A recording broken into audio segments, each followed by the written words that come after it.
Avec des marchés financiers toujours aussi volatiles et incertains, les ETF Smart Beta se veulent plus intelligents que les ETF plus traditionnels. Ils proposent une gestion plus active, plus stratégique, mais au final, sont-ils plus performants? Méritent-ils une place dans votre portefeuille? Bonjour et bienvenue à tous sur la chaîne PriceBank.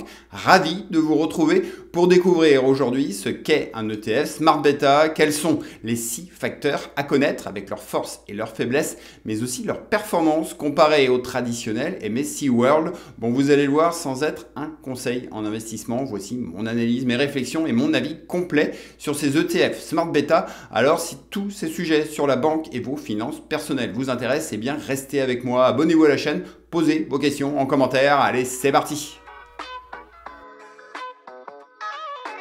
Alors pour rappel, un ETF est un fonds coté en bourse, un fonds qui réplique la performance d'un indice comme le CAC 40, le S&P 500 ou bien encore le MSCI World. Cette gestion passive permet de diversifier vos investissements à moindre frais et de capter le potentiel de performance de centaines voire milliers d'entreprises, le tout en seulement un clic. En revanche, cette gestion passive ne cherche pas à battre le marché, non, elle ne fait que répliquer son indice de référence, un indice pondéré généralement selon la capitalisation boursière de chaque entreprise. En clair, plus une entreprise est valorisée en bourse, plus elle pèse dans l'indice. Et par exemple, dans les 1300 entreprises qui composent le MSCI World, vous le voyez, les 10 premières représentent déjà à elles seules plus de 28% de l'indice. De leur côté, les ETF Smart Beta combinent les avantages de la gestion passive des ETF avec les avantages de la gestion active dans le but d'offrir cette fois-ci une approche plus ciblée visant à optimiser le couple rendement-risque ou bien à réduire la volatilité d'un portefeuille. Pour cela, ils pondèrent les titres d'un indice en utilisant des facteurs quantitatifs dont les 6 principaux à connaître sont la qualité, la valeur, la taille, la volatilité, le rendement et le momentum. On va revenir sur chacun d'eux dans 2 petites minutes. Cette stratégie s'inspire de différentes études, dont celle d'Harry Markowitz dans les années 50, puis celle de Kenneth French et d'Eugène Fama, prix Nobel d'économie en 2013, montrant que ces facteurs peuvent influer sur la performance d'un actif. De toutes ces études, les premiers ETF Smart Beta voient ainsi le jour il y a un peu plus de 10 ans, avec la promesse de faire mieux qu'un ETF traditionnel, tout en restant moins cher que les onéreuses gestions actives de type SICAV ou FCP. Toutefois, attention, une étude de BlackRock nous montre que certains facteurs Smart Beta se révèlent plus efficaces que d'autres selon la conjoncture du moment. Par exemple, en période d'expansion, le momentum domine, alors qu'en période de ralentissement économique, les facteurs volatilité et qualité se distinguent bien davantage. Ces 6 facteurs ne sont donc pas tous performants au même moment et comme tout investissement en bourse, le risque de perte en capital demeure bien présent. Du coup, pour savoir s'il est judicieux d'intégrer des ETF Smart Beta dans votre portefeuille, j'ai pris le soin d'analyser 6 indices MSCI World Smart Beta portant sur chacun de ces facteurs pour les comparer ensuite au mythique MSCI World et voici les résultats. Le tout premier facteur Smart Beta étudié, c'est le value. Ce facteur vise à sélectionner des entreprises sous-évaluées par le marché, des entreprises dont le cours est inférieur à leurs fondamentaux, avec l'objectif que leur vraie valeur soit reconnue plus tard. Pour cela, l'indice MSCI World Enhanced Value adopte cette stratégie. Il regroupe 389 entreprises. Les 10 premières représentent 22% de l'indice, avec des noms comme Cisco, Intel, Qualcomm, Toyota ou HSBC. Autant de belles entreprises qui représentent seulement 2,36% dans le MSCI World original. Pour le reste, les États-Unis pèsent ici près de 39%, dominés par les secteurs de la technologie et de la finance. À titre de comparaison, le MSCI World compte plus de 1300 entreprises. Les 10 premières représentent 28% de l'indice, avec près de 73% d'entreprises américaines. Cet indice World Value permet donc de cibler des entreprises sous-évaluées, mais également d'être bien moins exposé au marché US. Côté performance, ce value bat le MSCI World sur ces 5 dernières années, mais il sous-performe nettement sur ces 10 dernières. Après, pour une analyse plus poussée, d'autres indicateurs sont à prendre en compte, et ici en raison d'une gestion plus active. Le turnover de plus de 20% sur le value traduit une rotation de titres bien plus élevée que dans le MSCI World. C'est aussi sur ces 10 dernières années un ratio de Sharpe de 0,46%, soit une performance au final moins bonne à niveau de risque équivalent. Pour le reste, le bêta de 1,04 indique quant à lui une sensibilité légèrement supérieure au MSCI World de 4%, tandis que la volatilité annualisée sur 10 ans reste très proche de l'indice de référence. Du coup, pour ceux qui pensent que ce facteur value peut se révéler payant dans les mois ou années à venir, pour ceux souhaitant investir dans les entreprises sous-évaluées, plusieurs ETF s'offrent à vous. Par exemple, sur compte titre, vous avez le Xtrackers MSCI World Value Factor et son ticker XDEV, ou bien encore le iShares IS3S avec un prix de la part pour ces deux ETF entre 48 et 50 euros à l'heure où je réalise cette vidéo, ainsi que des frais de gestion annuels de 0,25%. Et pour en savoir davantage, je vous invite à consulter le document d'information clé de chaque ETF afin de toujours bien comprendre dans quoi vous investissez. Pour le reste, s'il vous reste des questions, posez-les-moi en commentaire. Je me ferai un grand plaisir de vous répondre. Et à présent, passons au second facteur Smart Beta, le rendement. Le facteur rendement ou yield factor cible les entreprises versant des dividendes élevés et réguliers. Cette stratégie, on la retrouve dans le MSCI World High Dividend Yield Advanced Select. Cet indice est actuellement composé de 201 entreprises avec aux avant-postes des leaders mondiaux comme Nvidia, Apple, Microsoft. Les États-Unis représentent plus de 52% de l'indice et sans surprise, les secteurs de la technologie et de la finance prédominent. Toutefois, si choisir des actions de rendement peut sembler plutôt pertinent, cette stratégie sur ces 5 et 10 dernières années ne s'est pas révélée pour le moment meilleure qu'un simple MSCI World, sinon mis à part un turnover de 39% du fait d'une gestion plus active dans la sélection des entreprises.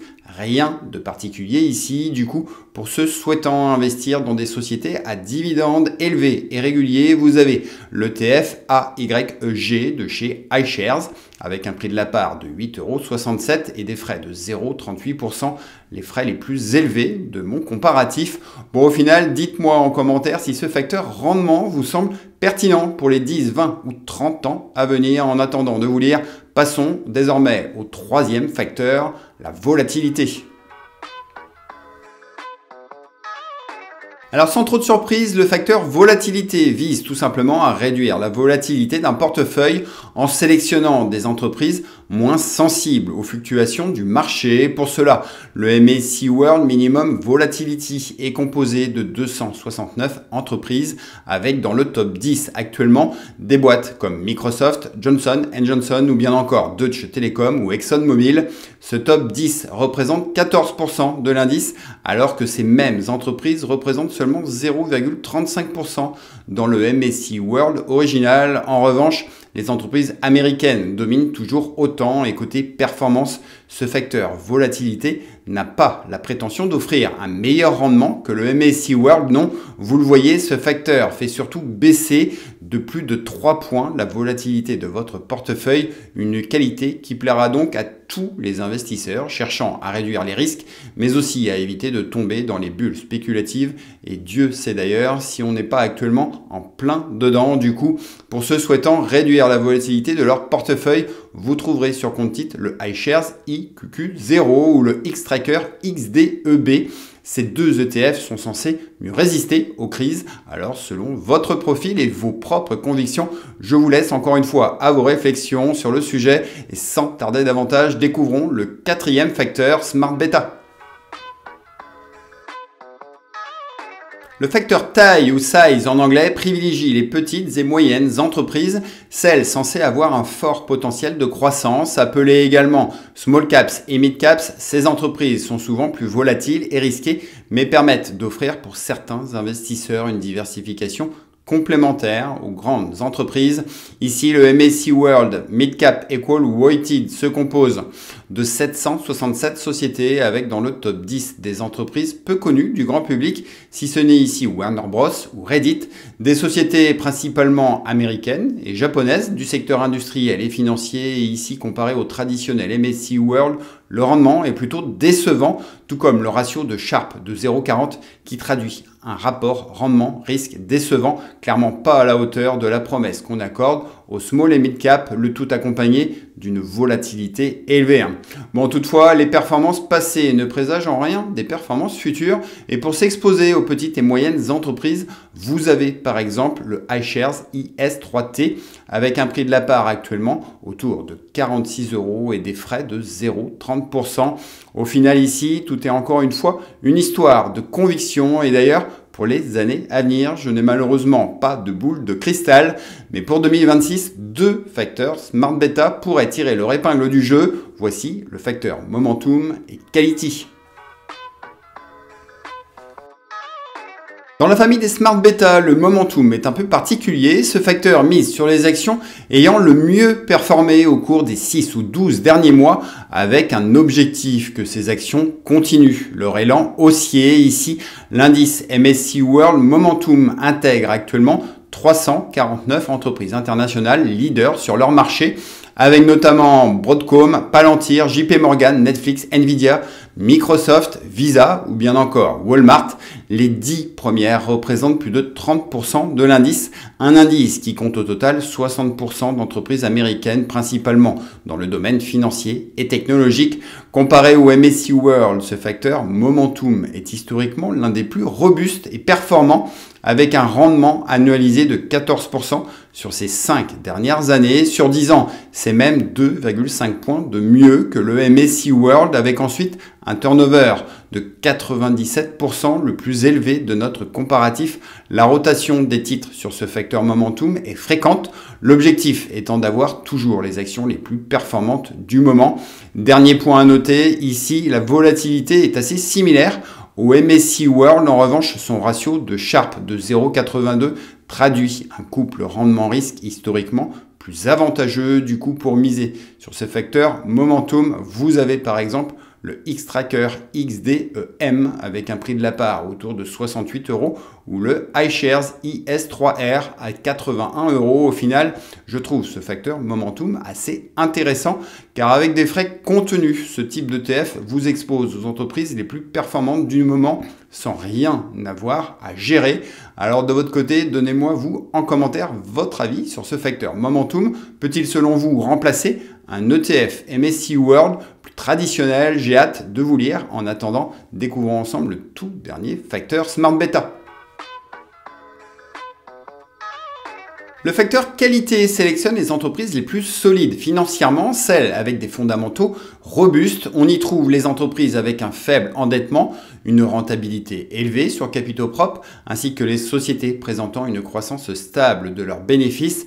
Plusieurs indices Smart Beta sur la qualité existent, mais le MSCI World Sector Neutral Quality est très certainement le plus populaire. Cet indice est composé de 300 grandes et moyennes capitalisations issues de 23 pays développés, et les 10 premières sociétés représentent 34% de l'indice, avec sans trop de surprise des valeurs ici comme Nvidia, Apple, Microsoft, mais aussi ASML ou Mastercard. Ici, les États-Unis sont représentés à plus de 77%, soit 5 points de plus que dans le MSCI World, avec des performances et des indicateurs assez similaires. C'est notamment un rendement annualisé sur 10 ans de 11,34%, ou bien encore un ratio de Sharpe de 0,67 contre 0,69 pour le World classique. Du coup, pour tous ceux souhaitant investir dans les entreprises les plus robustes financièrement, vous avez par exemple sur compte titre l'ETF IS3Q de chez iShares ou bien encore le XDEQ de chez Xtrackers avec un prix de la part autour de 67 € pour des frais contenus de 0,25%. Et voilà ce qu'on peut retenir de ce facteur quality. Ensuite, une fois tous ces Smart Beta abordés, une question vous vient sûrement à l'esprit: lequel choisir? Lequel aura le plus de chances de surperformer dans les années à venir? Eh bien, voici mon avis et mon verdict final. Bon, vous l'avez compris, ces ETF Smart Beta offrent une stratégie plus ciblée afin de s'adapter à vos objectifs et convictions, le tout avec des frais inférieurs à ceux d'une gestion active traditionnelle. Seul inconvénient majeur à mes yeux, ces ETF sont majoritairement disponibles sur compte titre. Et en synthèse, voici une dernière fois sous vos yeux l'ensemble des ETF World Smart Beta abordés aujourd'hui. Au final, même s'ils se veulent plus intelligents, le risque de perte en capital reste bien présent et selon le contexte économique, un facteur peut sous-performer sur une période puis se révéler bien plus performant par la suite. Du coup, selon votre propre stratégie, l'objectif peut être par exemple, si vous craignez un retournement de marché, de privilégier un ETF low volatility afin de réduire le risque de votre portefeuille ou bien au contraire de choisir un ETF momentum pour aller chercher davantage de performance en profitant des tendances du moment. Dans tous les cas, ces smart beta doivent toujours s'intégrer selon moi dans une stratégie globale de diversification à long terme et pour cela, tâchez d'investir le plus régulièrement possible, quelle que soit la période ou le cycle économique que nous traversons. De cette façon, vous lisserez vos points d'entrée au fil des ans et voilà, au final, tout ce que je souhaitais partager avec vous aujourd'hui de votre côté. Dites-moi vous à chaud ce que vous pensez de ces ETF Smart Beta. Selon vous, lequel sera le facteur le plus performant dans les années à venir? J'ai hâte de connaître vos réponses. En attendant, grand merci à vous de venir liker cette vidéo, mais aussi de vous abonner à la chaîne pour suivre nos prochaines actualités. Et retenez qu'avec PriceBank, faites les bons choix pour votre argent, pour des finances qui vous ressemblent, comprises et assumées. Ciao à vous les amis.